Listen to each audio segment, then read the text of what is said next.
Hi everyone, and welcome to the Everyone's a Critic podcast with your girl Queenie and your boy Kojo.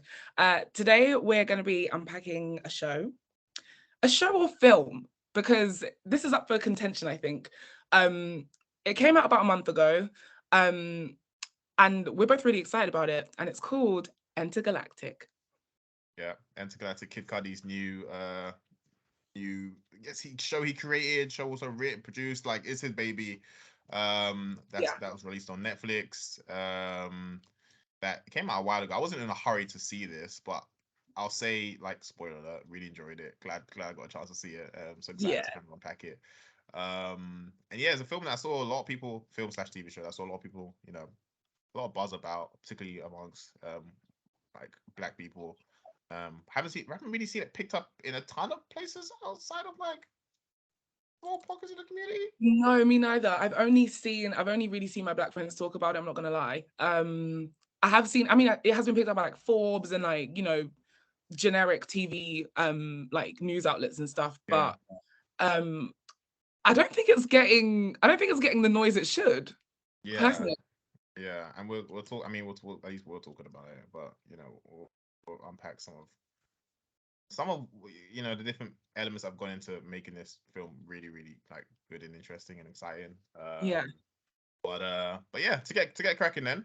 So we're gonna talk about story beats. We'll talk about some production beats and stats, and then we'll talk about how the film links to sort of the wider, you know, film industry, like other kind of similar stuff that's come before it, particularly in sort of the black rom-com space, down the line. But yeah, anyway, to do a quick summary of the film. So it features Jabari, who's a graffiti artist on the cusp of real success, who has a run-in with his faux lock swinging, crystal meditating, photography shooting neighbor Meadow. I like that description. Jabari has to basically figure out whether he can make space for her in his love life.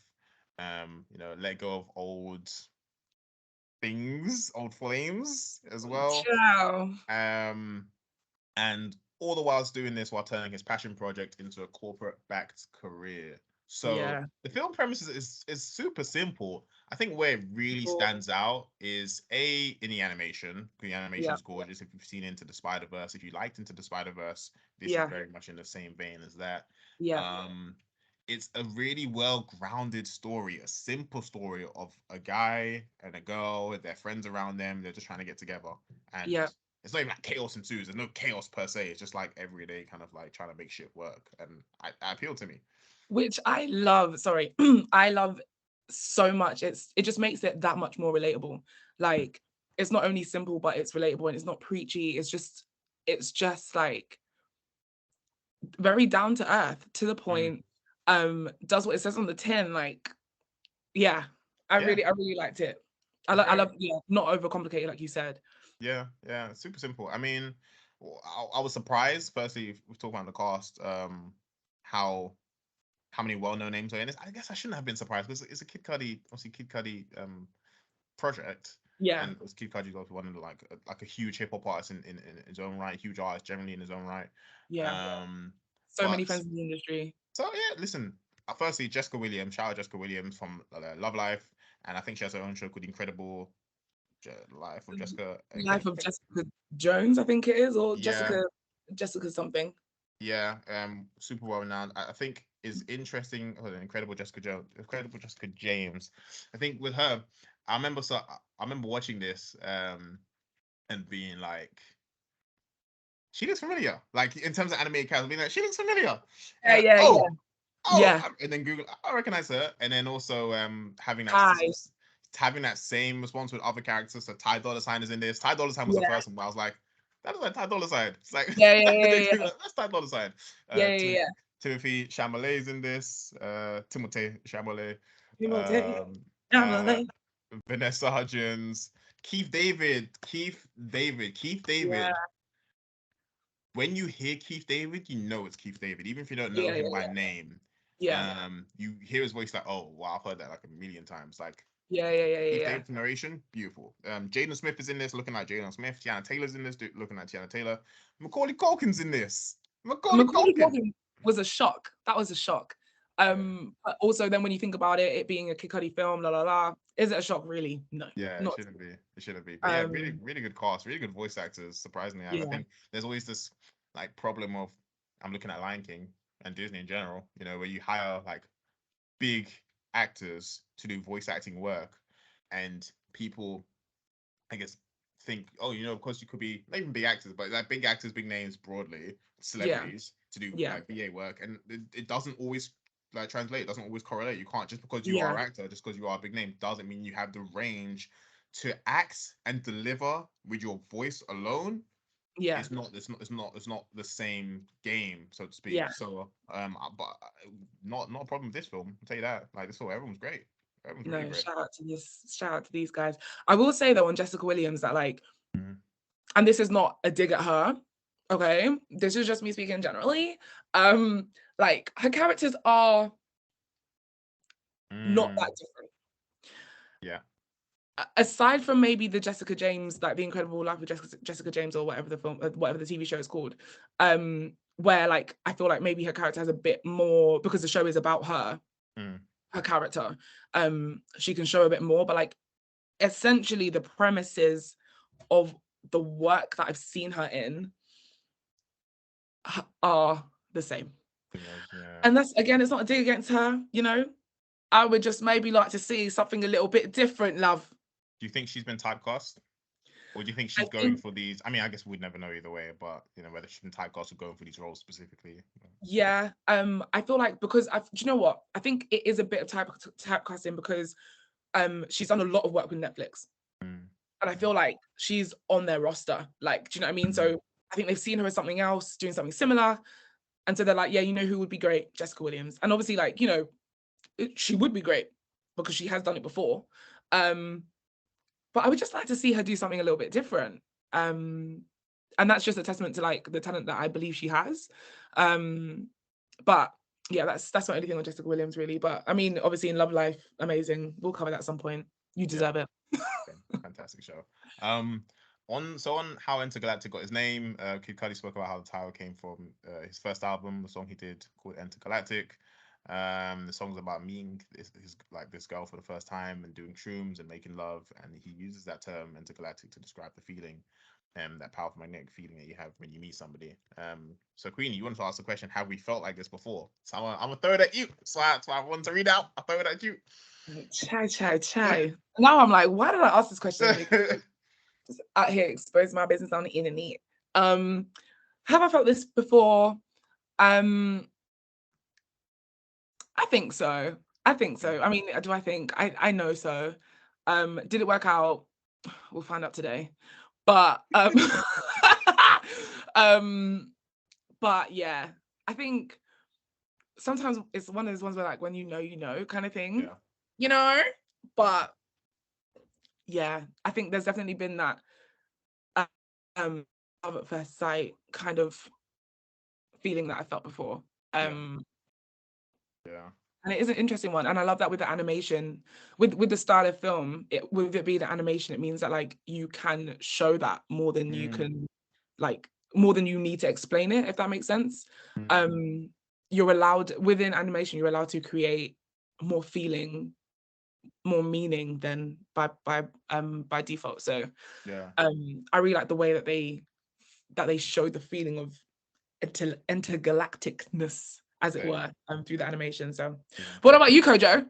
Yeah, you were so excited to ask that question. Nah, to be honest, the same. I think the way you phrased it is actually perfectly. Like, I really enjoyed how they showcase the act of falling in love, love at first sight. Love at first sight is a concept. I haven't really, it hasn't been something I'm like, yeah, yeah, I believe in love at first sight, but definitely resonate with the idea of like connecting with somebody immediately and be like, oh, Yeah, this is, I want to see where this goes. This is like yeah, different. yeah, Um, and just finding that so like yeah that magnetic attraction, haven't experienced it a lot, um and I think that's what makes it feel so great, is that it's not just something you experience with everyone. So seeing that in kind of yeah, animated form where you see sort of the room disappear behind them and become a blur, and there's that sense of like I'm locking in on this person, and then all the sort yeah, of yeah, space graphics that came from that, I'm like wow. At the same time, I'm also very, I find it I don't know if we spoke about this specifically, but the Disneyfication of romance and love, I think, has always been a problem where, you know, you see sort of representation like love like this, where you're like, wow, I want this. This is amazing. And then Yeah. that also has the double-edged sword effect of then only kind of seeking out connections which have this sort of like, it needs to That feel makes this it intense. Yeah. magnetic. Like, yeah. It needs to feel Yeah. like this. And not to say like, I mean, love should feel strongly, but I think it can also warp what you're looking Yeah. for. Where you're like, it doesn't meet this standard, then it's not gonna work. And like, Yeah. oh, Yeah. Yeah. yeah. So, And sometimes it's those, sorry to cut you off, but like sometimes it's those like magnetic connections sometimes that, you know, they sometimes are just there as a function to like remind you that you're alive and that you're yeah, living, you know, like it doesn't necessarily mean that is something that needs to be pursued. But yeah, just to be reminded, like especially if you've been like single for a long time or whatever, la la la, like um not to necessarily what am I trying to say here? Like you don't need to dwell on that feeling essentially, mm, because love is more than just like a feeling. Love is yeah. doing, love is action. So um Love is a verb. yeah, Yeah. love is a verb, exactly. So while yes, like some of us might have felt the feeling of intergalacticness Mhm. in love, like let's not forget that like love is truly grounded in the work that we do for Mm. other, for the people that we say that we love essentially. Yeah, and let's um even, I mean, even in this, so we see, I mean, again, the film is really focused on the encounter. It's focused on, falling. I don't say falling in love because that's a concept, even like you're choosing love. Love is something you do, but the film is based on the encounter, the initial like meet, that magnetic pull, and I mean, obviously, spoilers alert. We didn't say this up front, but like seeing how Jabari, as soon, firstly, let's go back to the beginning. So his ex, when he hit up his ex, like, yeah, let's hang out. I was like, just gonna fuck shit up. yeah, It's yeah, gonna yeah, be a problem honestly, down the line. And obviously it honestly, was. I think right off the bat, when he tried to set the boundaries with his ex, I was like, oh wow, this was a really grown ass kind of decision. mm, But clearly his ex Carmen didn't want that, but she was willing to kind of entertain it. Um, Jumping forward now, so Jabari and Meadow they get together, and then his ex Carmen sends that like raunchy kind of racy picture, just for like shits and gigs, it seems. mm, And we get like that moment of, okay, if you love somebody, if you care for somebody at the very least like strongly, then you do what you can to make it work. yeah, I think Meadow obviously isn't perfect. She's instantly like, yeah, I don't have time for this. It's too much. No, I can't deal with this. Can't deal with this. Has like a really important, like kind of powerful conversation with her friend, I guess who's played by Vanessa Hudgens, if I'm correct. yeah, which I Um, really love, but yeah, yeah, and then it's like, no, try, like actually give this a shot. Maybe it works out, maybe it doesn't, but like the importance is to like move forward. yeah.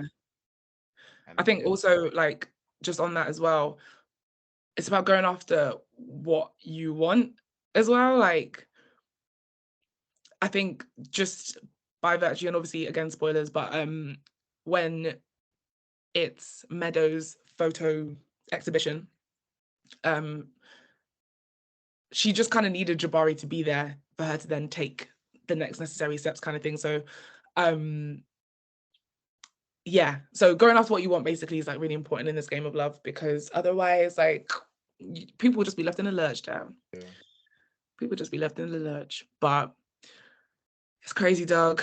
crazy dog. God.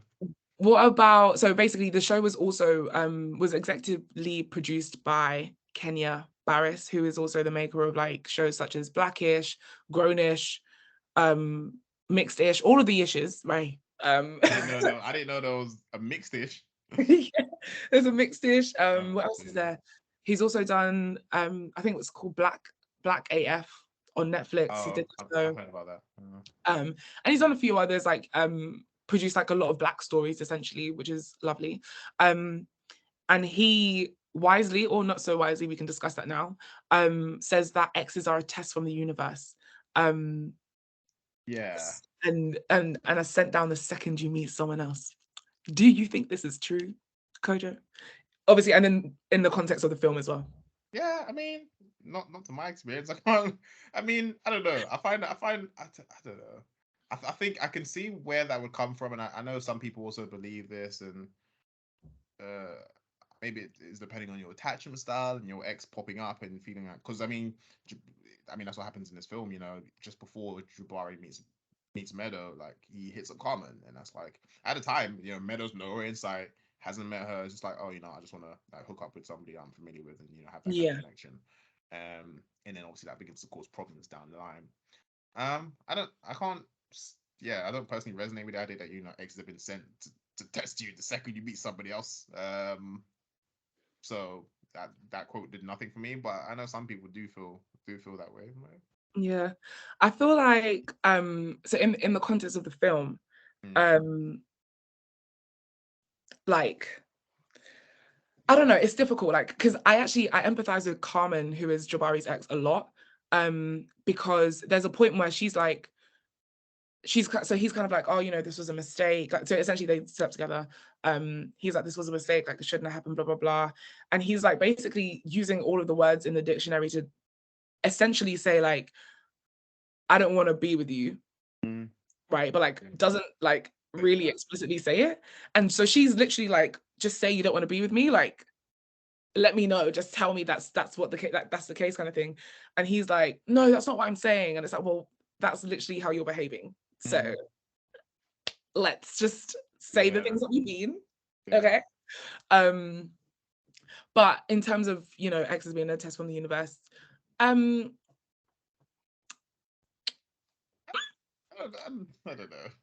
don't know. I don't know. I to be honest, the word test I hated even from like Love Island days. So when I hear the word test, It's the word yeah, test that I get stuck on as well. yeah. Like I think that's my issue with it. Do I think that sometimes our exes are there to serve as a reminder of how we've grown or not grown? Yes. And that's not to say you can't get back with your ex, but that's all I'm gonna say on that. Let's move on. Shout out Insecure. Shout out Insecure. anyway, Queenie, do you want to chat about some production, beats and whatnot? Yes. So this film is perfect for Kid Cudi fans. Not just them, obviously, it's perfect for everyone, but Kid Cudi fans in particular, because there is a kind of basically in the film, the character Jabari is a comic artist, and he has a comic character called Mr. Rager.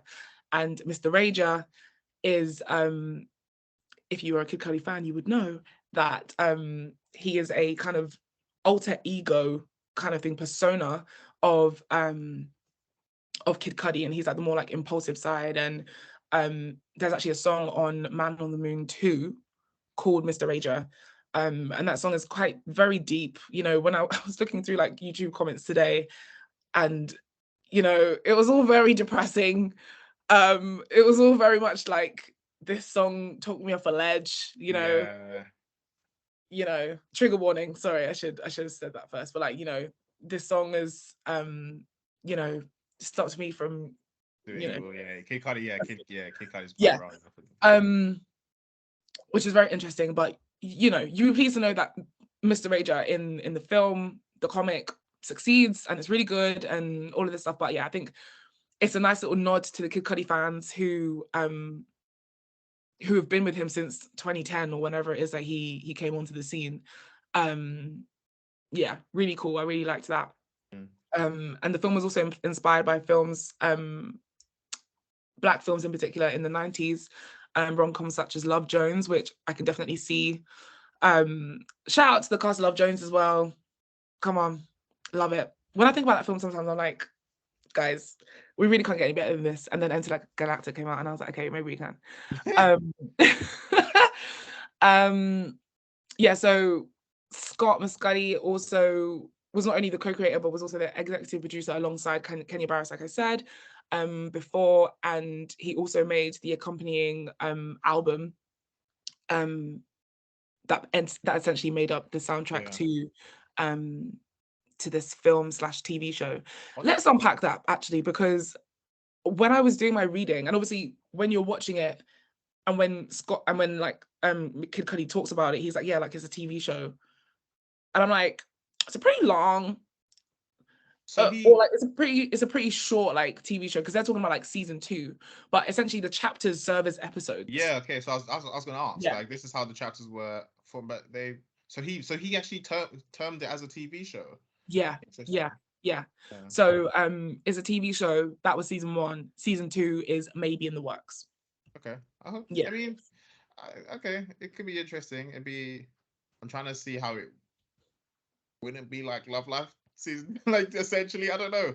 yeah, I'm sure they'll do something interesting. I mean, you can have we can have more spaces with like these types of shows, and yeah, I'd be interested. Like I can't see. I feel like it wrapped up really well. I want to see where they take it from here. yeah. I'm not that, and I'm not sure. I have two sides, because part of me is like, when it comes to the rom-com space, it's very much like boy ends up with a girl or girl ends up with a boy, and they live happily ever after. Like sometimes let's find out what happens after that, you know? So part of me is like, I would appreciate season 2 because I want to see like where they go on from here. Yeah. In and then in another vein, I'm kind of like, actually I maybe would appreciate a kind of like anthology animatic, like adult animated series, like um that will follow another couple in New York. But again, like you said, it is quite akin to Love It Life. just sounds like Love Life. Yeah, yeah, it's Love Life, but animated. Um, Yeah. but I mean, like you said again, there's plenty of space for that. As a rom-com queen, I appreciate and I approve. Yeah, Um, and we're gonna chat more about rom-coms, in a little bit, anyways. yeah. So yeah. Um, Entergalactic was also dedicated to the late fashion designer Virgil Abloh, who died around this time last year. R.I.P. to a king. And so the film was released on the day of Abloh's birth, which was Oh, around a month ago. Yeah, so that was mm, the 30th of September.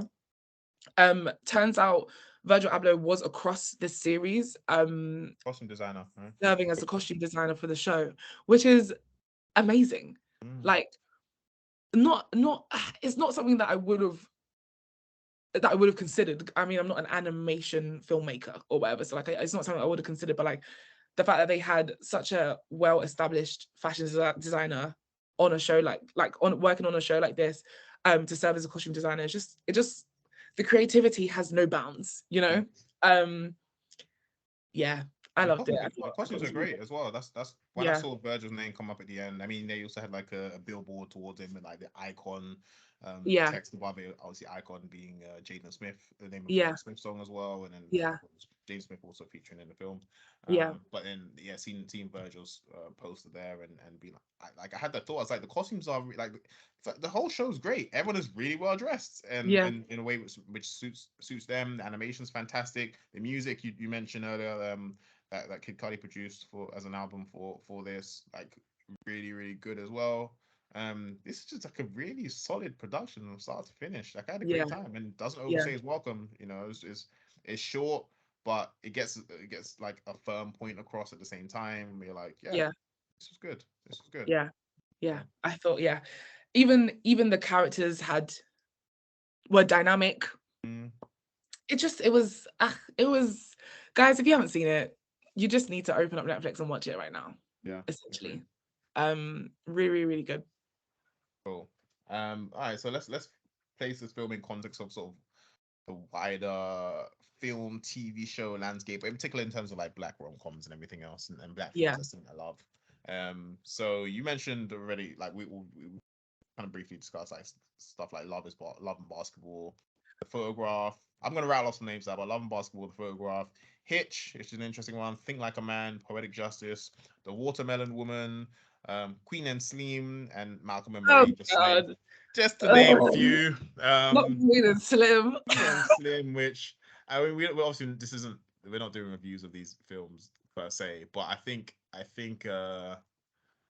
it's nice to add to this canon first and Yeah, foremost, because some of the films I mentioned, at least they're all quite varied. I mean, you have films like Love and Basketball, and I haven't seen the Photograph, so like correct me if I'm wrong, but like mm, which very much do center black love. Then you have mm, films like Hitch, which Naughty's film, very much situated in like the hyper masculine, like pickup artist type of nature, and you know, he obviously it's basically like that's like letting go of your demons, like bro, like get over the pain, like move forward, type of thing. Yeah. Then you have like poetic justice as well, early like early. I guess also sentence black love in a traditional way. Yeah, Um, 100. Watermelon Woman, which I don't know if you've seen, is a film I saw a movie. It's very like came out in 1999. It's kind of like I wouldn't say found footage type of thing, but it's very like an independent, like kind of low key film. Yeah. Which just like kind of follows like a woman, a lesbian woman, kind of with like her building relationship and everything else in that kind of community in like LA. Um, Queen and Slim, Malcolm and Queen, Marie, you know, very similar Malcolm and Marie. business. Wow, what a time to be alive. I feel like in terms of that kind of millennial representation, Mm. this film speaks to us in particular. Like they do talk on things to do with like dating apps and Stush. yeah. I was like, Things to do who put Kid Cudi into UK slang? I was like, this is a UK word. This is um, maybe stush. Why is she stush? Anyway, yeah. and you know, they're quite clearly in the film like almost shunning it, like shunning this rise of dating apps and stuff, which I don't know if I completely agree with. But it does, like, we are living in a time where love is sought so differently to how it was back in the 90s, for example. And that, I mean, there don't get me wrong, like there were like websites and stuff that people would meet people on, but nowhere near as like much as we are doing it in the present day. Mm, Um, so I feel like it captured like millennial love really well. Yeah, yeah, it captured millennial love really well. In terms of black love, I think, okay, love aside, in terms of like capturing the blackness, um, I think it did a really good job of showing that blackness isn't a monolith. Everyone has different interests within the black space and within the black community. yeah, Um, and then now tying love into that means that like like we can accept all kinds of blackness, as it were, to come together yeah. and be in love. You just touched on a point I didn't think about, or we didn't discuss in much depth. But the idea of blackness, you have a moment, love aside now, where you know he's working at this comic house, producing Mr. Rager as a comic, and he has it kind of briefly touches upon the allyship, POC allyship kind of thing, where you have his colleague who's been there for a while tries to Yeah, tell him like, hey man, you know, turn down the blackness a little bit. Turn down, don't be so loud. Don't be so loud. He's like, but hey, I'm yeah, saying this as a friend. Like, I've been here for a while. If you want to make it, you gotta change. yeah, And like the film kind of just briefly makes a point, you can't let these places change you. You change them. yeah, Um, so yeah, it does kind of touch upon like kind of black themes and kind of like themes of like kind of struggle and for quality and finding a home in these spaces. yeah, Which is nice. yeah. Um, I think as it compares to older black films such as like the film it was kind of based off of, which is Love Jones, and then like Love and Basketball, Poetic Justice and stuff like that. Um I think it holds up mm, personally. I feel like it's being massively slept on right now, I'm not gonna lie. agree. Um and you know, in a few years' time, I think people will see it and be like, oh, you know what? I get it now. Yeah. Um but and hopefully it comes sooner, you know. Hopefully that Mm. realization comes sooner. I mean, if they do Um release a season two, then they'll probably get like a bigger push than starting season yeah, two. That's cool. exactly. Exactly. But in terms of it centering love and yeah, just exploring love as a black man, as a black woman. And what I really liked actually was that um like the man and the woman both got like it was an equal footed film, right? Mm. The guy would go to his friends to talk about, you know, Mm. why this relationship should or shouldn't work. The girl would go to her friends and talk about the same thing. And they would literally like have a parallel Mm. side by side discussion in the film, which I really liked. It didn't feel like it was just one person's film Mm. to me. Mm. Even though I mean it was mostly about Jabari, but Yeah. it did feel like Meadows' film as well, which I enjoyed. Yeah. But yeah. Anything else you want to talk about in regards to Intergalactic before we move on to industry news? Um Sure. Yes. Yes. I notice now that, like, as we're talking about, like, you know, films that center Black love, we are British and we're talking about like loads of American films that center Black love, and like Mm. not many of them. I honestly can think of like one film that struck me, and was really good and was a Black centered love film, and Mm. that's on Netflix and it's called Been So Long, and it's by Michaela Cole. It's Mm. actually a musical, which is probably why it didn't get that much buzz at the time, but I really enjoyed it as a musical, babe. Mm. So I'd recommend you watch it if you get the chance to. Um, what I want to see is more of this, please, in the British space. Like, why don't we have um like, you know, this kind of renaissance of Black rom-com-ness? I know that there's a film called Queenie coming out. It's not necessarily about Black love though. It's about a Black girl who seeks to find love. It's Yeah. not the same. Yeah. Um, and then I've heard that Open Water is going to be made into a TV series, which does explore Black love, but also explores like Black masculinity and like um that kind of thing. So, you know, I feel like it's coming, it's pending, but I just need more. Thank It's you. getting there. Yeah. It's getting there. I was gonna say there is a film coming out which features. I'm trying to Google as who is the name of the you know the girl in the bear that plays Sydney Ayo Adibari. Oh yeah. She's gonna be in a film, an upcoming film. Is it British? I think it's called. It's called. It's not a British film. I don't know where this is. It's coming out anyway. The film's called Bottoms. Because what before I even mention this film, because what I was gonna say is tied to the idea of Black love, what we don't typically.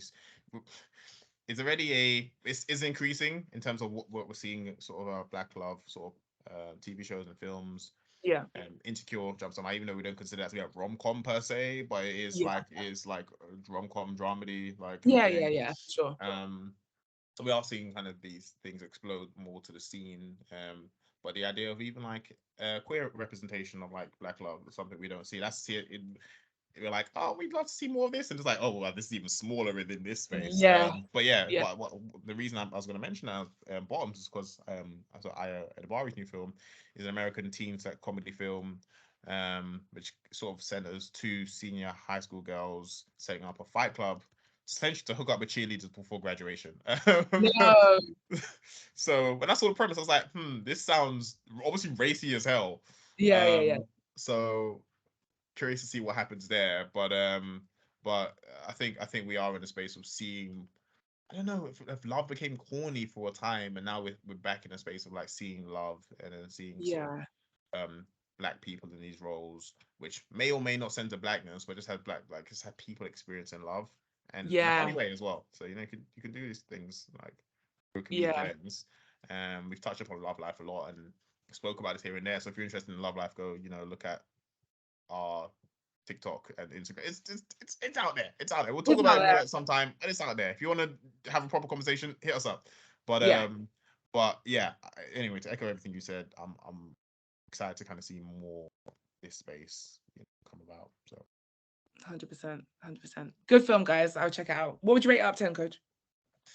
oh I would rate it a solid. I had a great time out of 10. I would rate it a solid. I don't know. Maybe I find number ratings strange. Like it feels like if I say 8 out of 10 is a knock on the film, but it's solid. I'd say it was solid. It was solid. 8 out of 10. Yeah, I feel like that's very fair. yeah. You know, I couldn't tell you what I would improve right now, but maybe come back in a few, like when I've seen it a few more times. I've seen it twice so far. Oh, wow. So maybe if I've seen it a few more times, I'll be able to let you know like why it's an 8, like properly. But I think an 8 out of 10 is A is not bad. A is good. A is a good. very solid Yeah, mark. So that, I mean, that's an A star. What are we talking about? yeah. So Yeah. Anyway, um, all right. yeah. Well, okay. So moving on. So we're gonna quick talk about some industry news. So letting you know what's happening sort of in a film and TV it's been a relatively quiet couple of weeks since we recorded. It's been a relatively quiet couple of weeks. Like I at least I feel that way. I mean, some stories like I came across. This one was reported on by Deadline. Quentin Tarantino says he says no to doing any superhero films in the future. Your face was saying stuff. I think I wasn't mad about seeing this. I am actually a Quentin Tarantino fan. I've pretty much enjoyed all his films, but I think broadly because I'm also over. I'm gonna see almost every superhero movie that comes out for the time being. Like I'm Yeah, fine with that, but they're all the same. So part of me would want someone like a more auteur sort of director to step into these roles and do something interesting. But Marvel's just not going to let that happen. DC, we're going to talk about DC in a second because they're making big moves. DC don't know what the hell is happening. So it's like, well, yeah, unless I see something independent, which could be interesting because we've seen some independent films like the superhero vein, like Chronicle, um, true. like why Chronicle Oh, jump to mind? There's the Boys was one like kind of even Deadpool where they just put an interesting spin. They're not independent. The last two films I mentioned, but like they put interesting spin on this genre. It'd be nice to see Quentin Tarantino or somebody kind of do that. But at the same time, when I saw him say this, I'm like, yeah, I'm not mad at it. I don't care. I mean, I wish I knew the context of what he was saying this in, but like you said, as in if he was saying it in the sense of like, I hate how the big corps get involved like He so heavily. essentially Okay, what he did say is you have to be a hired hand to do these things quickly. So someone asked him about like, yeah, I do do this. Said you have to be a hired hand to do these things, quickly dismissing the idea. He said, I'm not a hired hand, I'm not looking for a job. He said that bombastic superhero yeah, movies have a similar chokehold on cinema as studio musicals once did in the 60s. So he's just not interested in being a hired hand because I mean, this is what Edgar Wright had this issue with the first Ant-Man film, which he was supposed to initially direct. Edgar Wright, who directed Baby Driver, yeah, and it stepped away from that film pretty quick. Where you're like, Marvel has a formula that you need to abide by. This film yeah, that you think you're doing has to tie into 5 films that came before it and 10 films coming after it. Like, yeah, you yeah, can't. yeah, There's only so much you can do in that space. So yeah. Okay, fine. Okay, in that context, then I completely understand. But I feel like he should like I feel like maybe the title was misleading by saying like superhero films. Like if he was mm, specifically talking about like the big dogs, then fair enough. But if he's like you said, speaking about like a more independent yeah, vein, then like again, like you, I would love to see like something a little bit different, something a little bit against the grain than what we're seeing right now. yeah, Um, but I don't know. When it comes to people saying like never, like I try my hardest like now not to be so dramatic with the things that I say, and like so I try not to say never and stuff like that because you just never know what's gonna I just said never. You just don't know what's gonna happen in the future. So yeah. yeah, I like you would love to see a little Quentin Tarantino spin Curious. on a superhero film, but I understand completely why he wouldn't do it in the Marvel universe. Yeah, yeah. Same.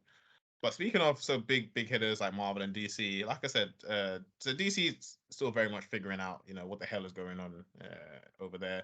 They have a new boss, like who let me get this person's name up. I think they're called Zaz. Who someone know me. They have a new overlord essentially. I think DC's owned by Discovery and they're owned by Warner Brothers. The new head is it Samuel DePaza, David Zaslav, who's the president and CEO, and basically is the person who's come in, has been tasked with making a huge amount of cuts, or basically making the money, which is taking us to make cuts to these different properties that underneath the Warner Brothers umbrella. So Yeah, he's the reason that we're not seeing the Batgirl film. It's cutting a number of sort of cartoon networks. When we had that whole thing about Cartoon Network Studios closing down and everything yeah, else. Yeah, it's because of the huge cuts that this person's making, to okay, save their money. But in terms of DC now trying to figure out, what their identity is, what they're doing, because their films have just been all over the place and not the best quality. They've hired one James Gunn of Guardians of the Galaxy, fame, to be basically the head, to basically be the new Kevin Feige at DC. So James Gunn and also Peter Safran will what's this? They will co-CEO the titles are co-CEO DC okay. Studios moving forward. So I think James Gunn has a couple films, or he's trying to wrap up for Marvel, but he will be the new Kevin Feige over at DC. So hoping to have some sort of stability and continuity over there. I mean DC, I think. I just want something different to what Marvel's offering, really. And I really like the general tone of some DC films, Mm, but I don't know. They've really struggled to get it together, and their films are all over the place. It's all hit and miss over there. So I'm excited to see what James Gunn will bring to that. Who's an auteur in his own right? Guardians of the yeah, Galaxy is not by any means in my favorite Marvel films, but it has a very specific tone and yeah, intention towards it, which I like a very specific color towards it. And so does like Peacemaker and like Suicide Squad and everything else. So yeah. Oh, I still haven't seen the new Suicide Squad, so you just reminded me. Let me write it down. brilliant, brilliant film, brilliant Better film. than the first one. Oh, oh, Country Mile. It's like night and day. Those films. Like the first one's like not even good. This one is great. Like I think I've seen it twice. It's great. I can't believe I forgot. When did it come out? Last year? Was it last year it came out? Yeah, I think so. Yeah, okay. Yeah, I can't believe I forgot to watch that. Okay. It's on my list now. I've written it down. Good. Um, So that's that. okay, cool. Yeah. In terms of films, while we're on that topic, Mhm. we have some new films coming Mhm. this month, in the month of November. One of them being a film which I was signing an advert for, and I was like, this actually looks freaking incredible. It's called The Menu, and it's essentially a story about a couple that goes to a remote island to eat an exclusive to eat at an exclusive restaurant, Mhm. where the chef has prepared a lavish menu with some shocking surprises. Now, the advert looked pretty freaking good. The cast, you're dying to hear it. Hung Chow, who is from Homecoming. Have you seen that? Homecoming, the Spider-Man film? Homecoming on Amazon Prime. It's like a No, I don't TV think show. so. Okay, so she's in that. Okay. Really good. Paul Addisteen. You've got Nicholas Hoult, Anya Taylor-Joy, Ralph Fiennes. It's quite a good cast. And it just looks very suspenseful. It's thriller-esque. Mm, Um, really, really looking forward to seeing that in cinema. I mm, feel like that's definitely the only place to see this film. mm. So far I've seen it's been given us on IMDb, it's been given a 7.5 out of 10. Nice. So we'll see how that goes. Comes out November 18th in Okay. cinema. Yeah, keep an eye out for that. That's Yeah.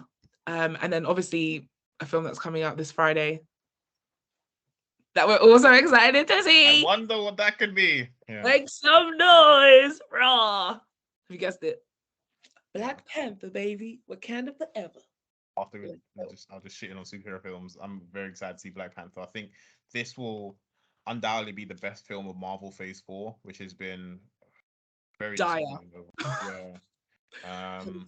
100%. So I think it actually marks the end of Phase 4. Now we're heading into Phase 5. As far as I know. And But honestly, I don't know how like good I feel about that because Phase 4 has been so tragic. yeah, Um, it's the bridging phase. I mean, in the grand scheme, we'll probably look at this because obviously it's the end of what the MCU was, which was the build up to Thanos. You know, your heavy hitters like, I mean, at this point the whole world has seen it, but like Iron Man and yeah, his passing, Captain America, like the people that were holding up the MCU, they're gone. So like, okay, who yeah, do we have left? Uh, yeah, it's not yeah, it's not looking great. It's not looking great. But I mean, there's a chance to introduce new characters and everything else. So we see where we go in Phase 5. Phase 5, I'm excited for, but because obviously we have like what we mentioned last time, Ant-Man and John Major's really stepping into his role. But I'm yeah, looking forward to this as a send off to Chadwick Boseman, which yeah, you could tell it's gonna be it's gonna be a tearjerker. It's definitely gonna yeah, be a tearjerker. yeah.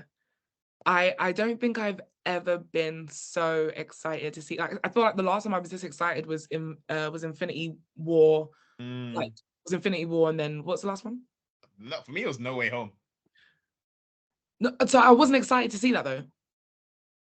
I It wasn't. I was wasn't just excited to see that. I knew I needed to see it, yeah. but I wasn't like, oh my god, I'm so excited to see. Like I hadn't booked my tickets in advance, kind of I thing. was just for the fact that the rumors were going to be that Tobey Maguire and Andrew Garfield and things they were in there. I was like, oh, I want to see, I want to see, I want to see. Yeah, I yeah, stopped watching trailers. I think that's the first MCU film. I was like, I'm not watching trailers.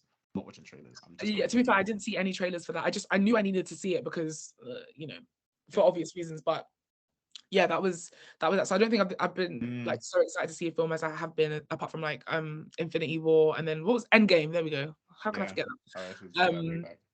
So but like I booked my tickets. I'm going twice. Like I'm going on Friday and Saturday. Like you know, let's Yeah. go. We're doing it. I need to book my ticket. Yeah, you do. Like, how have you not done that? I don't know.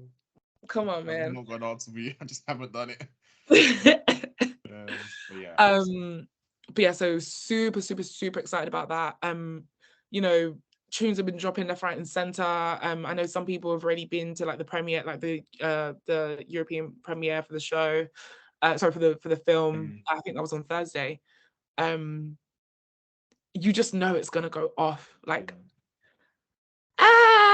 very excited, guys. Very, very, very excited.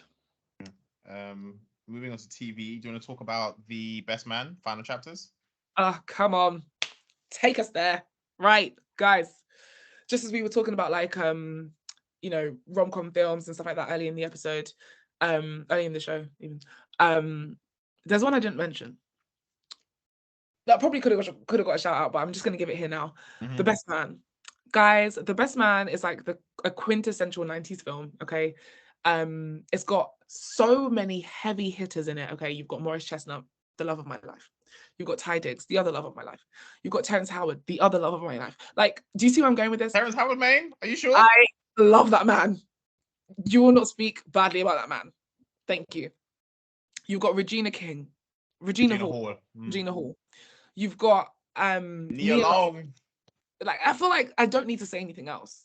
I feel like but then I do. Sonale Than. Like, the list goes on. Okay, it's a star-studded film filled with your favorite Black actors and actresses. Okay, Harold Perrineau. Right? Lost. Michael. Lost. Exactly. We're talking big, big, big stars. Okay, they then came back in 2013 for The Best Man Holiday. This was like another film, came out in cinema, la la la. Really, really sad film.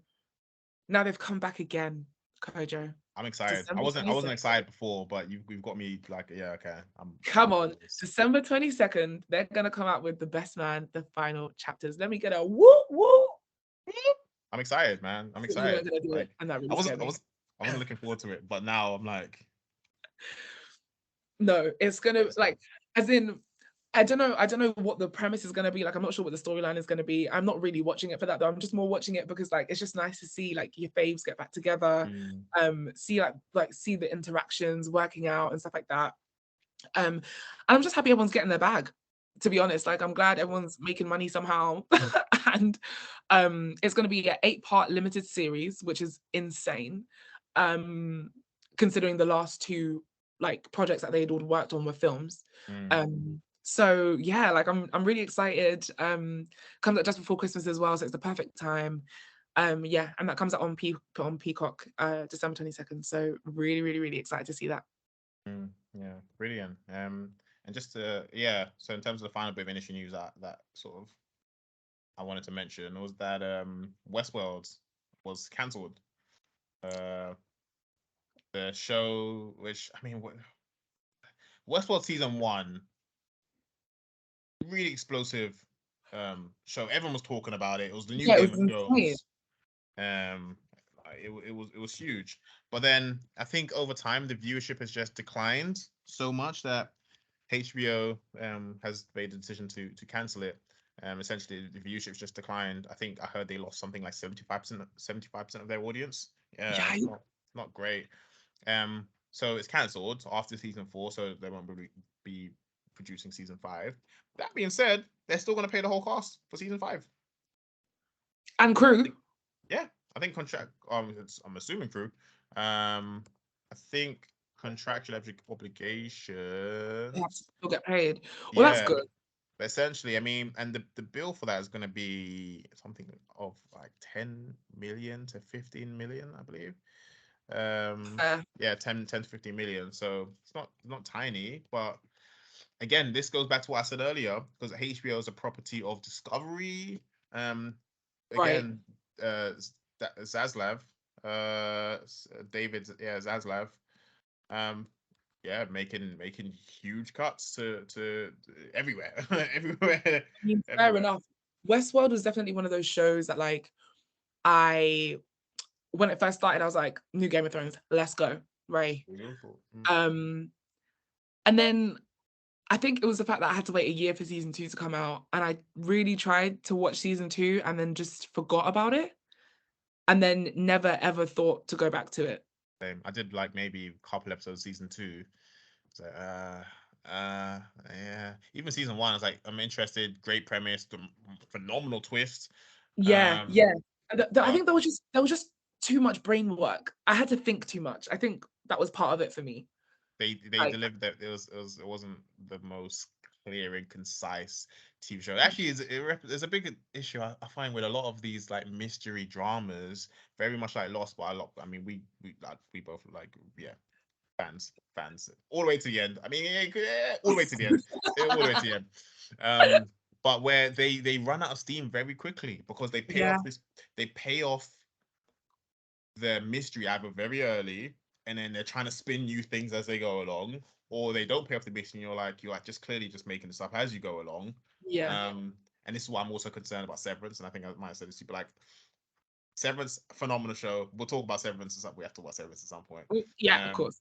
with these mystery dramas where it takes a lot to keep you bought into the mystery as over multiple Yeah, seasons. So yeah, anyway, it's always sad to see people lose their jobs and everything else, but I do hope the cast and crew land on their feet and find really yeah. interesting, great project to work on after this. So I feel like, and I can't remember if I've said this once on the show before, but like, I'm not averse to a limited series, and I feel like the beauty of a limited series is that you have so much money to do so much, but you can also wrap it up in a bow. mm, You can wrap it up nicely. You can do more than what you can in a film. Um, you can flesh out stories so much better and stuff. So like, I wouldn't mind more limited series. same, And I feel like we should utilize that, same. and utilize them to our benefit, because Westworld, not to say that it should have been a limited series, but like a tour. I feel like 2 seasons really should have been about it. Mm, And considering like all of the things that they're trying to tackle, that it's very meta, very um like, is a robot a real life? We don't know. Like, it's just too much for my little brain. You know what I mean? Too yeah, much. for sure. Like, I'm thinking about too much now, so I just want to laugh sometimes. But yeah, let's really use it, like, as in, shows don't need to be Grey's Anatomy. Like, they don't need to be 20 seasons long. That's surely that's not the aim anymore for Mm, most of these TV shows anyway. yeah, So let's use the money that we've got to make really, really good quality TV. Not to say that Grey's Anatomy isn't quality, because I love that show. Um, let's make really, really good quality TV, and learn when to cut things off. mm, agreed. Let it go, let it You go. know, like, let's stop ending. I feel like we're too late in the game to be ending shows on cliffhangers, as in like ending whole shows on cliffhangers because you guys realized last minute that you were cancelled. Do you know what I mean? Like, let's be more like Issa Rae. Mm. Okay, let's put a cap on it from when you start, so we're not doing too much. Vince Gilligan, The Wire, Vince Gilligan, Breaking Bad, Better Call Saul, The Wire as well is another show where you have an ending in mind and work backwards from that point. Exactly. That's how you make the best TV shows. You have an ending, like, you have a premise, you have an ending in mind, and you work towards that. Um, Instead of just like having an idea and then being like, oh, this is here it goes. Yeah, Mm, it's just, and you can always like separate the wheat from the chaff in that way. yeah, Um, yeah. yeah. Anyway, are there any TV shows that you want to mention that are coming back soon? Yes. There are a couple. Mhm. Stand by, call to stand by. So, guys, The Crown is coming back. The Crown is coming back, and I feel like, it's unfortunate, RIP the Queen and then man. Um, but we need to see what happened in the 90s, because obviously I wasn't I was just a figment in my mother and father's imagination when Princess Diana died. Mm. But I am so ready to see, like, and obviously, it's slightly fictional, but like most of it is very much based on real events. Um Oh gosh. After season 4, I feel like season 5 is about to go off. I'm not even speaking in real sentences right now because Mm. I am that excited. Like, the royal family about to get read for filth. If they weren't already being read for filth, like, ciao. This is it's opening up the royal family to like generations that really had no business knowing any of this stuff. But now we finna know. And we finna know for real. Because what we're gonna do is take this as fact. Okay? What we're gonna do is take this created show, this Netflix created show, and take it as fact. Because obviously Diana actually said those things, and obviously Charles actually did those things to Diana. Obviously. I have no words, guys, clearly. But I haven't seen it, by the way. Kojo, how? Is that surprising to you? Well, I have no interest. Oh my gosh, it's so good. It's so good. Kojo, please. This is history. Is it? Anyway, Oh. I might check it out. No, it's as in terms of like character development, like you just see where everyone's coming from, and like it's just insane. It's just insane. Yeah. You know, it's about to go off. What's this guy's name from The Wire? McNulty. Oh, yeah, I know you're talking about. He is going to be Prince Charles. So that's pretty interesting. I'm excited to see that. Dominic West is going to be Prince Charles. So yeah, really excited to see that. What else is coming out? There is also, I don't know if you watched Dead to Me on Netflix. No. Dead to Me, it's what is it? It's a funny thriller. Essentially, it's like a dramedy, essentially. Hilarious, really sad, but so funny. Essentially, I don't want to ruin it. But it's coming back, basically. It's coming back for season 3. I would thoroughly recommend it. Cool. It's been a while since it's come out. Obviously they had the pandemic and stuff like that, so it's only on season 3. It would have been on like maybe season 5, but yeah, I'm excited to see that. It should be good. And then Sex Lives of College Girls, which I actually haven't seen, so this is more of a reminder to me to watch it. Let me write it down now. Sex Lives of College Girls is coming out on the same day as Dead to Me. I think that's season 2 coming out November 17th. It's coming out. Cool. So yeah, that's me. Wicked. Yeah, we've got a lot of stuff turning, it sounds like. Yeah, I'm interested to see. I mean, as we make the final push to Christmas, we're going to see a lot of Christmas films begin to be released. Yeah. That was a deep sigh. I don't like Christmas themed anything. Anyway, all right. You're the kind of guy who thinks that Die Hard is a Christmas film. No, because I don't like Christmas themed anything. But it's in there. Every time I watch Die Hard, I'm like, there's a lot of Christmas happening right now. There's a lot of Christmas happening right now. Anyway, but Queenie, has been great chatting to you, especially about black rom-coms broadly and everything else. Yeah, looking forward to, reconvening in 2 weeks. I don't even know what we're talking about, but we're gonna talk about something. We'll talk about something. We're gonna find something. I'll probably Black Panther. Yes. Yeah. Time. All right. Cool. Well, lovely speaking with you, bro. Yeah. Well, take care. Follow us on Instagram, on TikTok, and on YouTube. Just search the Critics Pod. We'll be there. We'll be there. And yeah. All right. Take care. Peace.